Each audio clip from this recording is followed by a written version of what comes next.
तो 20 बार पंडित नेहरू का नाम लिया। तो इसीलिए उनका आज दूसरा उद्देश्य तो मैं समझ गया, लेकिन बड़े विनम्रता से मैं आदरणीय प्रधानमंत्री मोदी जी को मैं कहना चाहता हूं और उनके पूरे मैं दल को कहना चाहता हूं और पूरे इनके ढांचे को कहना चाहता हूं, आप चाहे जितना भी कोशिश कर लो, आप पंडित नेहरू जी के जो उनका योगदान था उस पे एक भी काला दाग आप लगाने में सक्षम नहीं होंगे। आप चाहे पूरे कोशिश कर लो, आप एक भी उन पे काला दाग लगाने में आप सफल नहीं होंगे। हाँ, कांग्रेस वर्किंग कमेटी में और उससे पहले मुस्लिम लीग का विद्रोह था। मुस्लिम लीग ये कहना चाहती थी कि पूरा वंदे मातरम को बहिष्कार करना चाहिए, पूरे वंदे मातरम को बहिष्कार करना चाहिए। लेकिन मुस्लिम लीग को यह अधिकार कहां से मिला? और क्या मुस्लिम लीग के अनुसार हमारा देश चलेगा? क्या मुस्लिम लीग के अनुसार क्या कांग्रेस पार्टी चलेगी? कतई नहीं।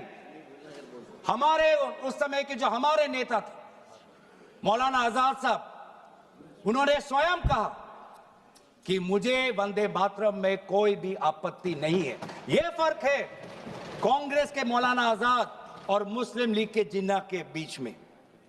और उन्होंने लाख कोशिश करने के पश्चात भी, लाख दबाव डालने के पश्चात भी 1937 के कांग्रेस वर्किंग कमेटी में के सेशन में यह निर्णय लिया गया कि जहां पर भी नेशनल गैदरिंग होगी वहां पर हम शुरुआत में वंदे मातरम के पहले दो पंक्तियों को हम गाएंगे।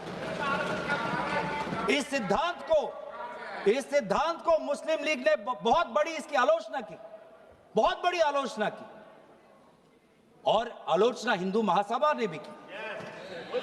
ये कभी कभी हिंदू महासभा और मुस्लिम लीग के जो राजनीतिक उद्देश्य है वो एक हो जाते हैं।